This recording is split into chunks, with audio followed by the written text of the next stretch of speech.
Hey guys, welcome to another fantastic Blender tutorial right here in your faces on your screen. And if you don't have your Blender open, well, please pause this and open your Blender, but I'm gonna kick right in. So today we're learning about rigid bodies. Last week we learned about soft bodies, and in my opinion, soft bodies is awesome, but rigid bodies is way more cooler and a lot more simpler. So this is the simulation that we're going to be creating today. Let me show you. So these are bricks, and there you go.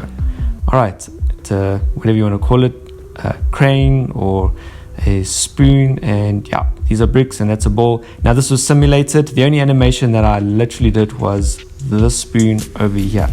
Okay, so this is how we're going to do this tutorial. I created obviously modeled and created all of these bricks. Okay, I did not create each one individually and then place them or duplicate them and place them. I'm going to show you how to do that, but first what we're going to do is we're going to get into the physics, and then afterwards, if you want to know how we did these the other animation, you can stay tuned, and yes, I will show you. So I obviously created my Blender file, and then I did all the physics, and then what I did was, then just for this tutorial, I've got this little animation over here without any of the physics in it. You can see the ball's not moving, the bricks aren't falling or anything like that, right? So just quickly about rigid bodies. Literally, it is this guy over here, rigid body. We were using soft body, and now we're using rigid bodies. So the whole idea about rigid bodies is that you create objects and then you add the rigid body, and then you create that these objects collide or interact with each other, and you get different types of rigid bodies, which we're going to get into. So I've got these bricks over here, I got this ball, and I got this, like I don't know what you want to call it, some sort of spoon or something that throws the ball into the bricks, but you can see the bricks are already reacting to gravity beforehand, so it just makes it pretty cool. All right, so let me show you how I did this. So let's see, which one can we pick first? Eeny, meeny, miny, mo. Right, let's start with the spoon. So the spoon obviously needs to interact with the ball. So I add a rigid body, I make it inactive. All right, now you get two types, active and passive. Active means it's moving or that it's in motion. Passive means it's waiting to be collided with. So it just sits there, and anything that falls on it, whatever, it collides. Right, so it's an active object, and then I can set its mass. Now its mass is very important because it determines how the object interacts. And then what I'm going to do is, so literally my spoon, I just simply I animated it very simply. All right, you can see I've got a keyframe. All right, and the spoon, okay, you can see it's already it's just falling down. It's actually ignoring my animation. Let me just show you quickly. So literally I just did that. Okay, and what's nice is that I've got the two keyframes. I can grab my one keyframe, and if I move them closer to each other, it's going to go a lot faster. Now, why is it important that I tell you this? See, a lot faster. If I want it to go a lot faster, it can go a lot faster, is because the cool thing about hard body physics, the physics for this is that how fast your spoon goes will determine how far the ball throws, right? Because it's exactly like if I had to take a spoon, if I flicked the spoon slowly, the ball wouldn't go very far. If I flicked it very fast, the ball would go very far. Okay, but I'm going to show you something cool that right now. So I put the rigid body. Now it's very important that I click animated, because that's going to take into account that the spoon is animating, and I'm going to give it a bit of mass, and it's very important because I'm going to give the ball quite a heavy mass. And what I've picked up with rigid bodies is that e.g. if I want the spoon to flick something that is heavier, it needs to have a bit of weight. But anyway, I'll tell you what we'll do. Yes, I won't give it a mass, and then let's see what happens. Now you get these other collisions, different shapes here. I'm going to use mesh. The reason being is because this standard shape over here, what Blender does is it creates like a body, like a block, like a cube, right, around the object. And when another object interacts with that cube, then that's when the physics kicks in. But because this spoon over here has an actual like this rounded in part here, all right, it means that the ball's it's not going to interact with that, but it's going to interact with the cube. If you don't know what I'm talking about, let me give you just a very quick demonstration, because this is the best way I can actually show you. So if I'm going to scale this up like this, let's go into edit mode here. I'm going to delete half of these vertices. Okay, like I said, I'm going to delete half of these vertices, go out of edit mode. I'm going to create another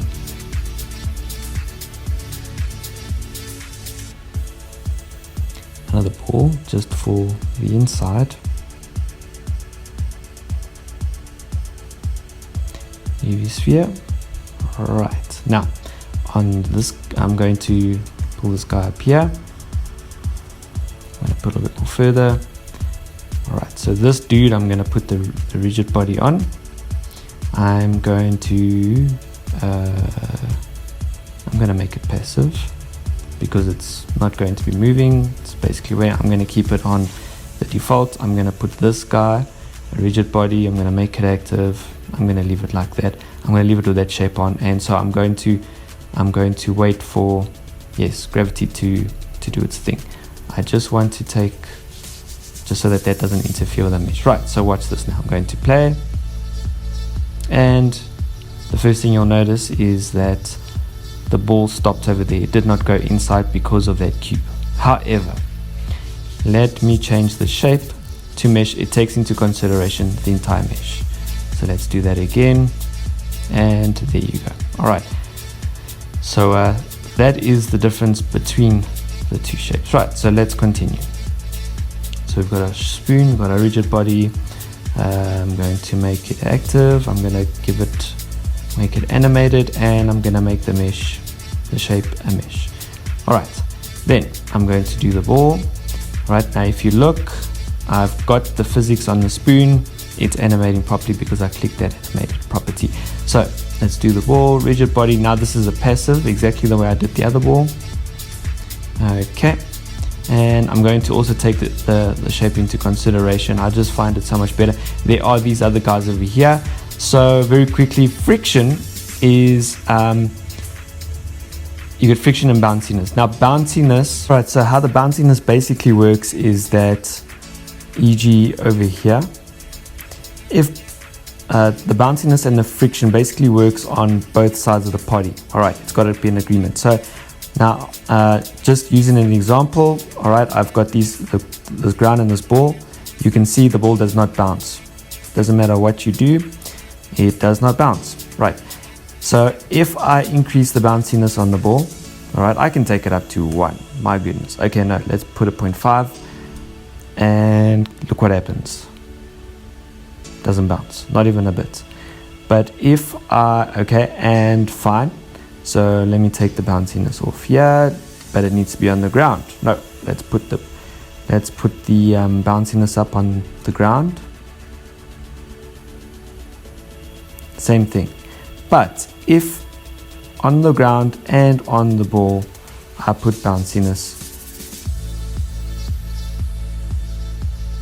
there you go, you got a bit of a bounce. So how does this work then? Why don't we just have one value? Well, let me give you an example. Right, I give the ground a bit of a bounciness. I give the ball, depending on, look, it's almost as if, so there you go. Look at that. It actually explains. If I put my mouse over it, tendency of an object to bounce after colliding with another. 0, stay still. 1, perfectly elastic. Okay, so, and even if I put this value just that little bit, you'll see it doesn't bounce as much as before. All right, so, and that's because the ground is this amount bouncy, the ball is another amount bouncy, so they work quite well together. Okay, so e.g. if I had to create, let's say I create another mesh, UV sphere. Alright, and I do exactly the same thing, but let's say this ball is now, right, so let's just add the rigid body in there. It is active. Alright, I gave this ball a mass of 2, and I gave it a bounciness of 5. Let's say this ball is even more bouncy than the other one.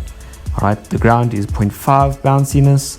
This ball is also 0.5 bounciness, but this one is a lot bouncier than the other one. It can still work together with other... Ooh, my goodness, what happened?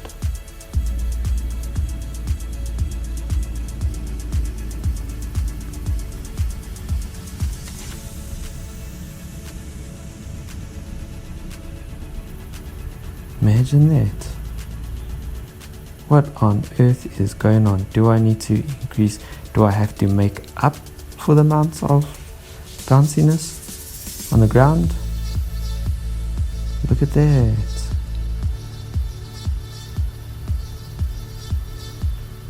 Hey. Okay. Anyway, I don't know if you saw what I did. Even if I give this the same bounciness, it's not as bouncy as that. And I almost have to, on the ground, I have to add more bounciness to, it's almost like the ground only has a certain amount of bounciness to give. So you have to, but friction now can determine, I think, so the more I pick up the friction, I think between that and mass, the mass, if this is quite a heavy ball, let's say when it's interaction, so when the ball hits this object, how much friction does it have against? Is it light, even though it's got a feather? When is it going to react and just sort of have the same interaction as a plastic ball, all right, even though your mass is heavy? Or is it going to have quite a bit of friction where it's going to hit it, and yes, your collision will interact as if less friction or a lot of friction. All right, and I'll tell you what I'll do is just so that we can do these settings here, I'm going to keep that friction as at a standard. Now the other thing that I need to do, because okay, let's watch now.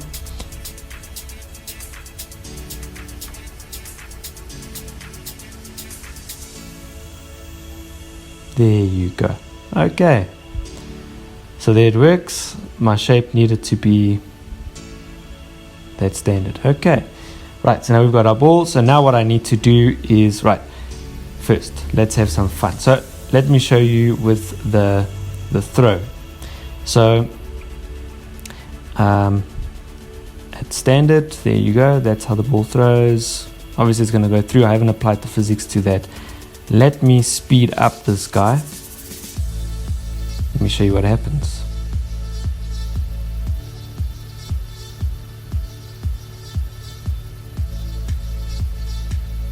It goes right over because I've speeded up.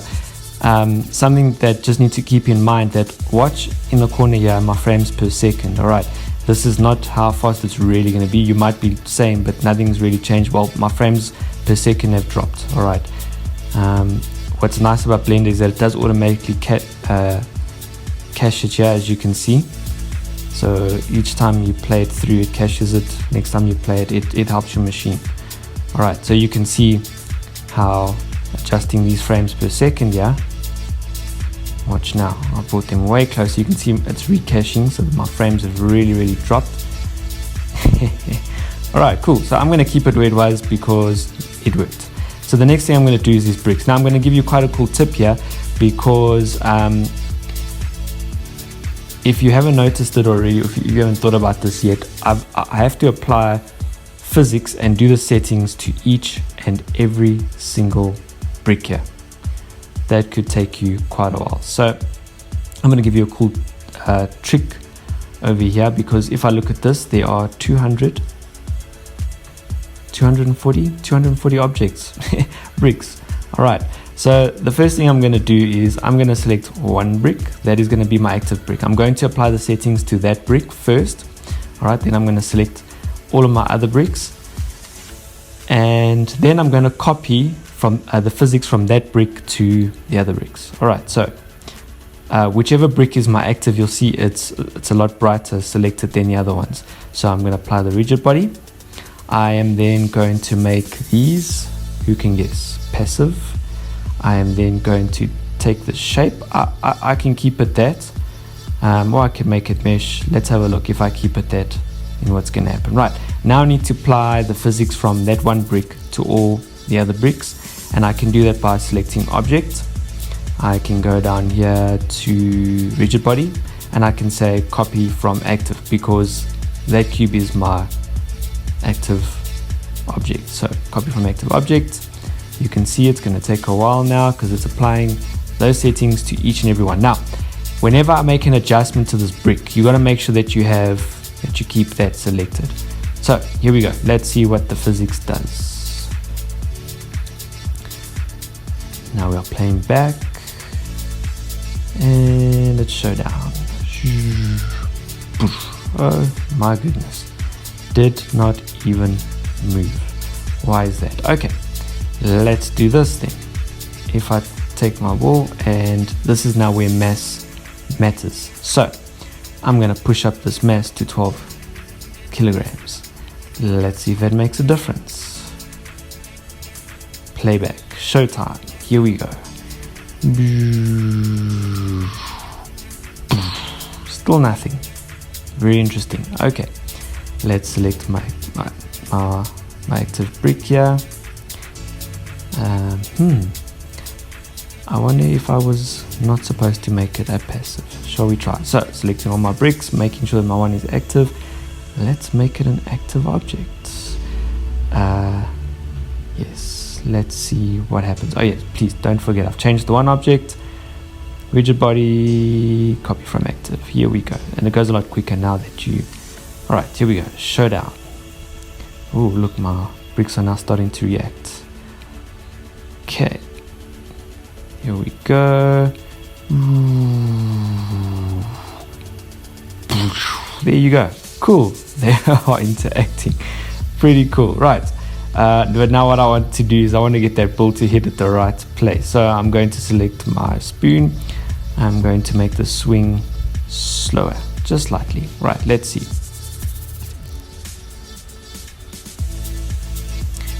And there you go. Let's see what happens. Is it going to hit it nicely? And alright, pretty cool. So awesome. The nice thing is that, like I said, Blender is caching right now, so it's a bit slower now. You'll see when I play back, you're going to see a more live representation of the simulation. Okay, and here we go. So this is what happened. Now the thing that you need to do now is get this more realistically looking, okay? Because if you look at at these bricks, you can see how they bounce around. Can you see this brick over here? They're sort of bouncing around what looks like forever. Okay, so and then so what we can do is, all right, this plane over here, you can see I've lessened the bounciness. Let's try and bring down the bounciness. So again, selecting your active brick, selecting the rest, going to, okay, there is no bounciness. That's pretty weird. So let's try and increase the friction. Let's say I'll take this up to 0.87. all right, let's say, okay, tell you what, let's just see what bringing the friction up alone does. So let's copy from active and showdown. Let's see what happens.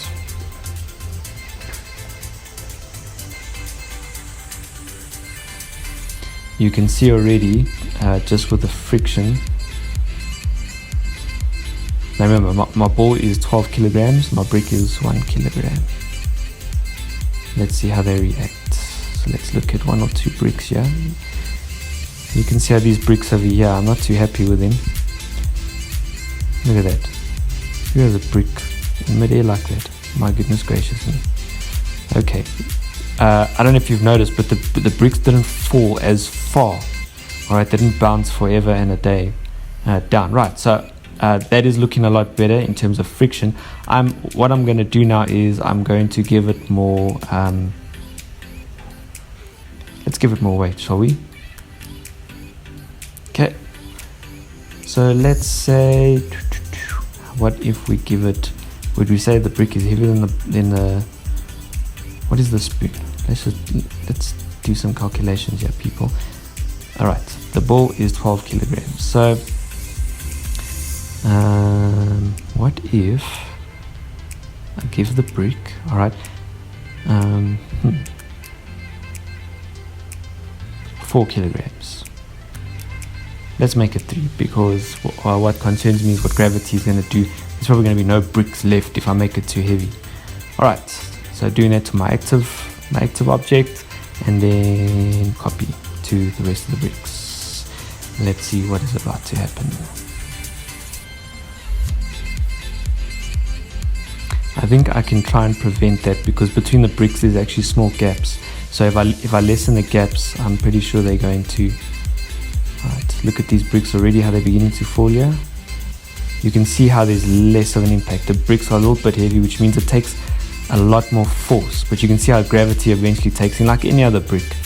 You just give it a bit of a knock, loose bricks, and then eventually the gravity just pulls them right down. Okay, that's a bit better. I don't know what these bricks are doing here, but you can already see maybe we need to pick the friction up like a lot more, but you can see how quickly they've died out just by adjusting my friction and by adjusting my mass. Okay, so let's play back the cache sheet. It's a lot faster. Do I think this is a lot more realistic? It does look kind of cool. All right, so you can see how playing around with the friction and the bounciness, and obviously the mass, changing your mass can impact the way your object looks and feels. Don't forget about your shape. So give this a try. All right, you can see that with the spoon by not adjusting. Well, okay, I did pick up the mass. Hang on. What if I make the mass 1 to its standard? Let's see if the ball even still throws, just out of interest. Because a tutorial that I watched, you know, while I was doing my research with rigid bodies, was from Andrew Price, from Andrew Guru, from Blender Guru. He basically put a ball at the end of a chain, and when he increased the weight, the mass of the ball on the chain links broke. So he needed to increase that mass over there. All right, just to show you, I think I've still got that project over here. There you go. I called it wrecking ball. So thanks to Andrew Kramer for sure. If you guys watched Andrew Kramer as well, Andrew Price for this one. Go check out Blender Guru. That guy is a legend in Blender. All right. So here we go. So these are the chains. You can see I gave each chain 1 kilogram. The ball 12 kilograms. My goodness. Okay, look, my chains didn't break. All right.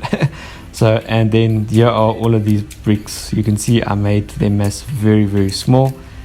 And so all I did was I literally just posed this ball and this chain up in that right position, and I hit play and I let gravity take care of the rest. So so I'll close this tutorial off. I will do another part to this tutorial if you'd like to find out how I do all of these duplicates over here. And sure. Alright, anyway, so while this ball is hitting, guys, you can subscribe to Active TV on our YouTube channel. Also check us out. We are on Rumble. Yes, RUMBLE. I am promoting Rumble because I don't know how many people know Rumble. It's also a video platform. We are also on there. Go check out our playlists as well. There are tons of shows. Guys, we release like 3 or 4 shows a day on Active TV. Not just tutorials. We've also got guitar tutorial, piano tutorials. We've got vocal tutorials. We've also got like reality sitcoms, which are absolutely hilarious. One called Keeping Up with the Relatives. and we've got our Sunday services from our church service as well. You want to watch that out? We've got Help on My Pot. Yeah, there's so much stuff. I cannot list all of them. Go check them out. They're all there on Active TV, on our YouTube channel, but then also on Rumble as well. Until next week, well, actually part 2, check out my part 2 tutorial, which I'm going to post after this video, for if you want to know how to create all the individual cubes using a process called a modifier called arrays, and then also how I will show you also how I did the spoon and I modeled the spoon, just some of the simplest stuff for those who want to know. All right, so until next week, check you later, or you'll see me later because I haven't seen you. So yeah, cheers.